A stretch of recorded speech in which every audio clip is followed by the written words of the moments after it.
Bonjour à tous. Pour le Zoom, aujourd'hui, je reçois Christophe Chira. Bonjour monsieur. Bonjour madame. Merci beaucoup d'être avec nous. Vous êtes restaurateur de métier, également porte-parole du collectif Les Pendus et surtout vice-président du syndicat Antigone. Alors vous allez nous expliquer tout ça. Peut-être recommençons dès le départ. Le collectif Les Pendus, c'est quoi ? Le collectif Les Pendus, ça date de 2014. C'est constitué suite aux milliers de problèmes rencontrés par les indépendants et les commerçants avec le RSI. Le RSI qui était le régime social des indépendants, c'est-à-dire la sécurité sociale des entrepreneurs. C'était une vraie catastrophe. On avait réussi à mettre au mois de mars 2015 quasiment 30 000 personnes, 30 000 commerçants dans les rues de Paris. Et on sait combien c'est difficile. Parce que... C'est extrêmement difficile. Mais c'est un vrai sujet très compliqué, donc qui avait fait beaucoup de bruit. Et depuis, on a œuvré, et notamment notre présidente, à régler les problèmes rencontrés par les commerçants et les indépendants avec ce régime de sécurité sociale. Et c'est entre 7 et 8 000 dossiers qui ont été résolus par son travail bénévole. Voilà, faut le dire, oui. Oui, il faut le dire, oui. Et on compte environ un peu plus de 30 000 abonnés sur notre page Facebook, parce que c'était un collectif assez informel finalement, mais qui fonctionnait bien, qui s'est réactivé avec la crise sanitaire, puisqu'il nous est apparu que certaines décisions semblaient un peu curieuses, donc on s'est intéressé à pas mal de choses et on a essayé d'apporter notre aide aussi à beaucoup de commerçants qui étaient complètement perdus dans les systèmes d'indemnisation et de report de charges et de tous ces trucs qui nous étaient présentés comme des aides et qui finalement n'en sont pas. Et puis nous voilà maintenant avec l'inflation, le tarif de l'énergie, toutes ces supercheries qui continuent de s'accumuler et qui font qu'on est en train de crever. Voilà, clairement. Alors vous avez voulu finalement franchir une nouvelle étape en passant du collectif Les Pendus, qui était finalement quelque chose d'assez informel, mais qui venait aider donc tous les corps de métier, aussi bien commerçants qu'artisans. Et vous êtes transformé finalement en syndicat, c'est ça ? Voilà, on a constitué cette structure syndicale au tout début de 2022, parce qu'on a compris ou senti que la crise sanitaire allait évoluer en crise économique majeure. Et on s'est dit, il faut qu'on soit prêt avec une vraie structure pour agir et pour avoir le fameux intérêt à agir, notamment dans les tribunaux. Bien sûr. Ouais. Parce qu'il va y avoir de la casse. Et comme tout le monde se tait, parce que tout le monde se tait depuis si longtemps que ça devient très suspect, je parle des représentations professionnelles et syndicats et fédérations établies, on s'est dit, il faut quand même proposer aux commerçants, aux TPE, aux PME, une structure dans laquelle ils pourront se réunir et se retrouver sans filtre, sans subvention et sans langue de bois, pour aller mettre face à leurs responsabilités ceux qui prennent les décisions qui nous conduisent dans cette situation. On a le sentiment que vous évoquez finalement les interlocuteurs de choix du gouvernement et des politiques, un peu comme une opposition contrôlée.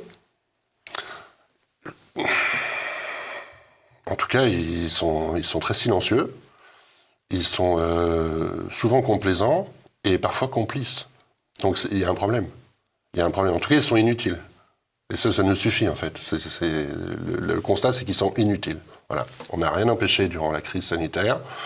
Nous avons été les seuls à faire des propositions d'indemnisation différentes des entreprises que ce qui a été proposé par le gouvernement. Et qui était pour le coup tout à fait équitable. Voilà, à chaque fois qu'on fait des propositions, on ne nous écoute pas. Mais on est les seuls à les faire.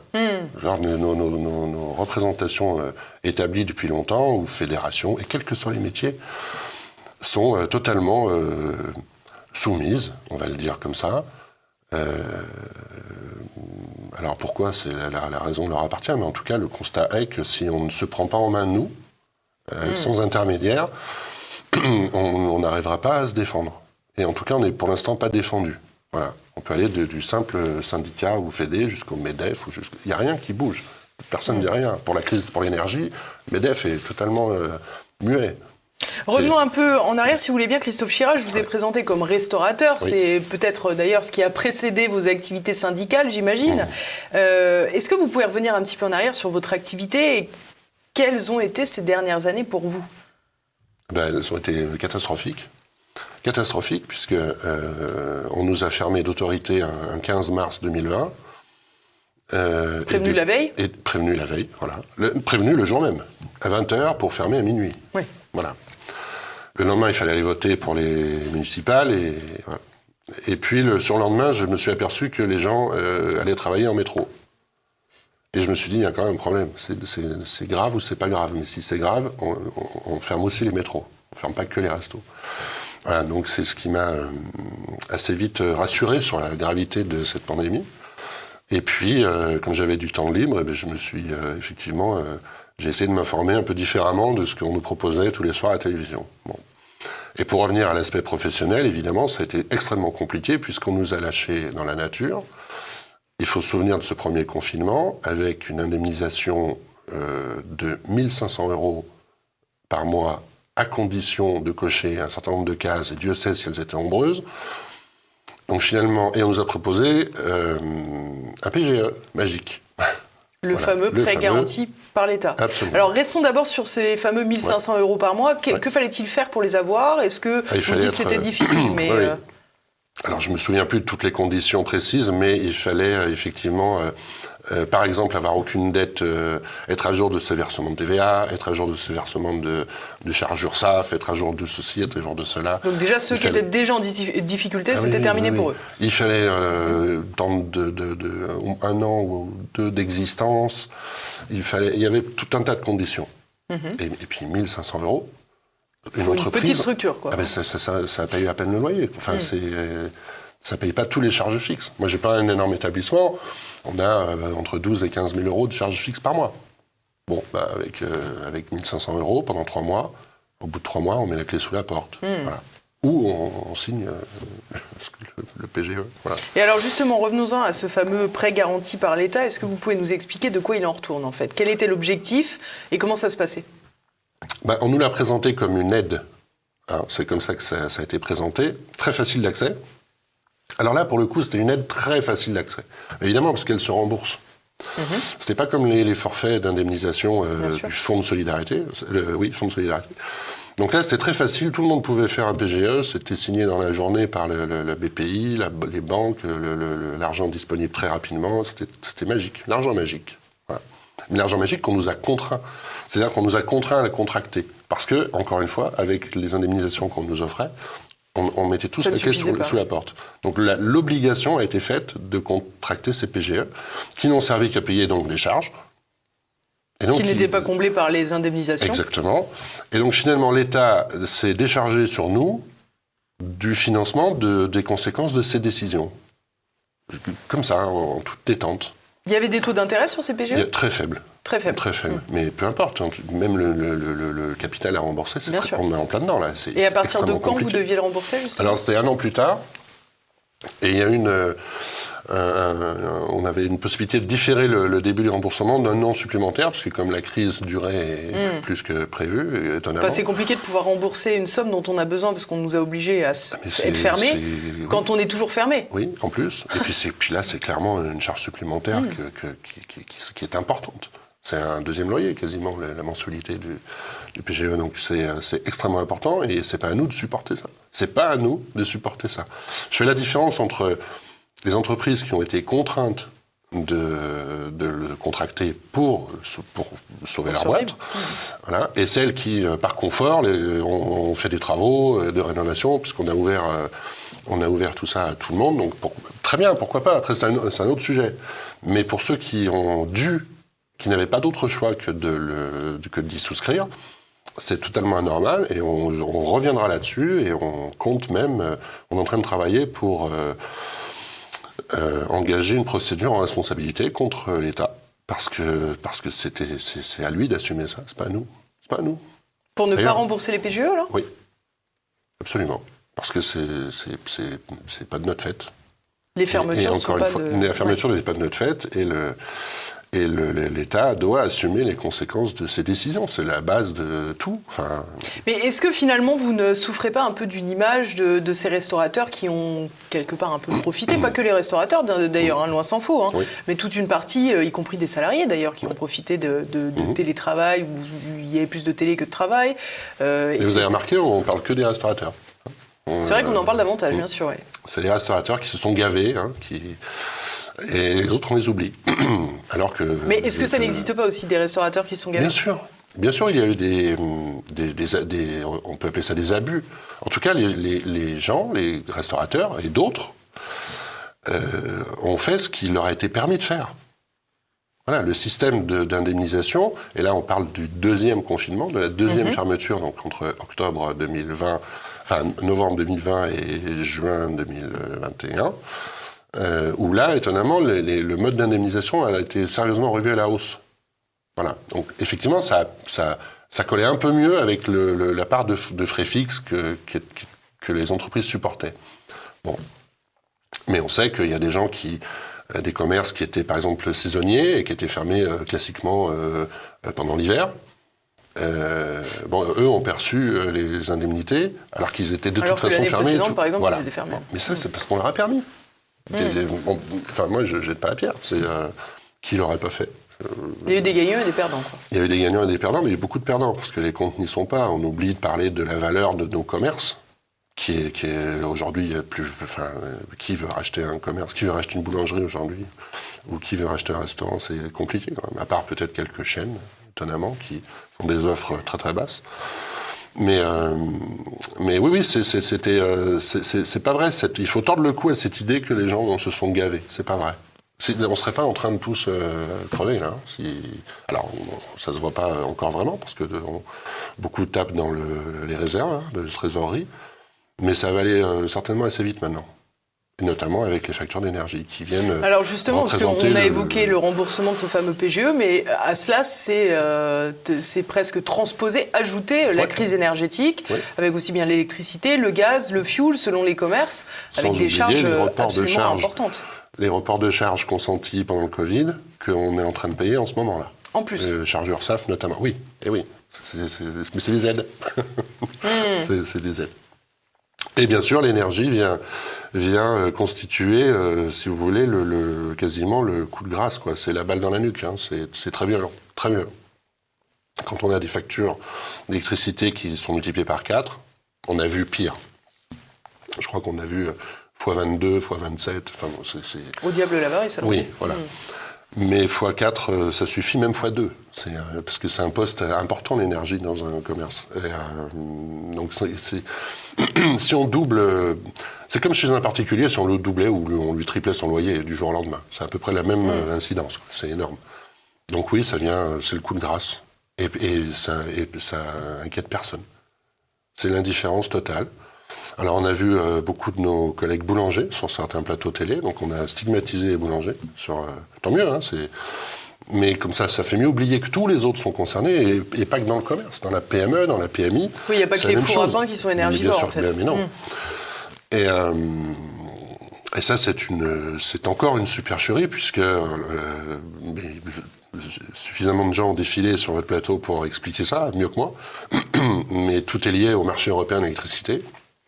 Quoi qu'il en soit, ce qu'il faut retenir et ce que nos collègues comprennent une fois pour toutes, c'est que l'électricité ne coûte pas plus cher à produire aujourd'hui qu'il y a 1 an ou 2 ans, et qu'elle ne doit donc pas coûter plus cher à consommer. C'est une logique implacable. Mais elle coûte 6 fois plus cher, ou 4 fois plus cher, ou 10 fois plus cher, parce qu'elle passe dans un tableau Excel de la Commission européenne, en gros, pour résumer, c'est à peu près ça. Ou dans un tableau Excel des fournisseurs alternatifs qui produisent rien non plus. Bien sûr. Voilà. Donc ils ne produisent pas, ils ne transportent pas, ils ne livrent pas, ils ne maintiennent pas, ils n'entretiennent rien, mais ils vendent et ils spéculent. Voilà. Ça se demandait comment c'est légal, en tout cas, ce n'est pas notre problème, puisque c'est des décisions politiques. Mais encore une fois, ces décisions politiques, elles ont ces conséquences-là, et ces conséquences-là, tout comme le PGE, pour nous, elles doivent être assumées par ceux qui prennent les décisions, puisqu'ils avaient le choix de sortir, par exemple, du marché européen de l'électricité, comme l'a fait l'Espagne et le Portugal. Voilà. Alors on nous dit oui, mais c'est pas pareil. Évidemment, c'est jamais pareil, mais enfin, c'est quand même un peu pareil. Voilà. Oui. Donc, puisque le choix a été fait de se maintenir dans ce marché et de maintenir les consommateurs dans des prix mais totalement prohibitifs, enfin, c'est hallucinant. On a des collègues qui payent 1 000 € le mégawattheure. Si ça passe, bien sûr. Oui. C'est ce que dit Olivier Grégoire. Olivier Grégoire avait dit ça passe, quand elle détaillait ses aides Début janvier, elle disait ça passe. Ben non, mais ça passe pas. Et quand ça passe pas longtemps. Bah oui. Et ça passe avec des conditions de vie de nos collègues qui sont scandaleuses. Voilà. C'est-à-dire qu'on retourne au Moyen-Âge quasiment. Voilà. Oui, puis ce qu'il faut bien comprendre, c'est que finalement, les commerçants, les artisans en France représentent une très grande partie de l'économie. Oui, mais ils ne le savent pas. C'est la première entreprise de France. Mais comme chacun est isolé dans son coin et se fie à ce que lui dit son syndicat ou sa fédération, ben, tout le monde subit, tout le monde devient fataliste. Et puisqu'on leur dit c'est comme ça, on ne peut rien faire. Ben, on peut peut-être faire si on se remue, si on se bouge, si on relève la tête, qu'on se mobilise et qu'on agit. Nombreux. Là, je pense qu'il y a moyen de faire des choses. Mais bien sûr que si tout le monde continue à subir dans son coin, il ne se passera jamais rien, ça c'est clair. À subir et peut-être essayer de sauver sa petite maison sans voir les choses plus en grand. Oui, mais c'est un faux problème. Mais il y en a qui sont morts et ils ne le savent pas encore. Ouais, ça va très vite avec l'électricité, là. Très très vite. Et on voit des entreprises de 30 ans qui coulent en quelques semaines. Ça va très très vite. Donc on a mis en place un certain nombre de propositions. Par exemple, on a constitué une équipe juridique pour accompagner les entreprises dans ce qu'on appelle la procédure de sauvegarde auprès du tribunal de commerce. Donc c'est avant d'être en cessation des paiements, c'est-à-dire avant que les actifs soient inférieurs aux passifs, puisque là, dans ce cas-là, on est en cessation de paiement et donc en redressement. Avant, il y a une phase qui s'appelle la sauvegarde. Et donc c'est une mise sous protection du tribunal de commerce, hein. C'est pas magique, mais c'est une solution qui permet de gagner du temps, puisqu'on gèle les dettes, on gèle toutes les dettes à l'instant où la décision est prise par le tribunal. On continue d'exploiter à peu près comme avant son entreprise sans trop de contraintes. Et on a quelques mois, 6 mois, voire 1 an pour proposer un plan d'appurement de la dette qui avait été gelée. Voilà. Est-ce que c'est pas un peu comme les reports de charges? Si. Oui, mais il y a un moment où il faut qu'on gagne du temps. Parce que c'est une fuite en avant, quelque part. Oh, oui, c'est pour ça que je dis que c'est pas magique, mais c'est mieux ça que de fermer tout de suite dans 8 jours. Voilà, ça donne un peu de souffle. Et ça donne du temps pour espérer, encore une fois, mobiliser et motiver suffisamment de monde pour dire non, on mais refuse concrètement, maintenant. Christophe Chira, si vous arrivez à mobiliser du monde, qu'est-ce que vous réclamez auprès du pouvoir politique aujourd'hui? De payer le prix juste. Voilà. L'électricité est fabriquée, encore une fois, partons sur 60 € le mégawattheure, il n'y a aucune raison qu'on paye 600. Aucune. Mais pour tout le reste, pour les PGE qui sont à rembourser... Le PGE, mais c'est la même chose, c'est exactement le même esprit. Après, je suis navré que ce soit de l'argent public, c'est pas moi qui ai pris ces décisions-là. Donc oui, on peut nous dire c'est encore de l'argent public, c'est de toute façon de l'argent public. De toute façon. Mais c'est pas moi qui ai pris ces décisions-là. Mais c'est vous qui avez pris la décision de prendre un PGE, par exemple. Ah oui, ou de mourir. Voilà. C'était l'alternative, c'était de couler, de fermer. Ça, c'était certain. Donc, effectivement, je l'ai pris. Pas le choix. Et puis, sur l'instant, à l'époque, on était quand même un peu affolés. Enfin, on n'était pas forcément extrêmement pertinent dans ce qui se passait. On était quand même aussi, nous, assénés des mêmes informations que tout le monde, et c'était quand même assez compliqué. Mais avec le recul, et d'ailleurs, encore une fois, hein, pourquoi au deuxième confinement, les conditions d'indemnisation ont changé? Il y avait une raison. Bon, on n'allait pas refaire encore un PGE. Donc voilà.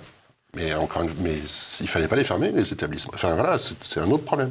Et puisque ça a été fait comme ça et décidé comme ça, à l'État d'assumer jusqu'au bout sa responsabilité, puisqu'ils nous expliquent tous qu'ils sont très responsables et qu'ils agissent en responsabilité. Il faut le prouver de temps en temps. Voilà.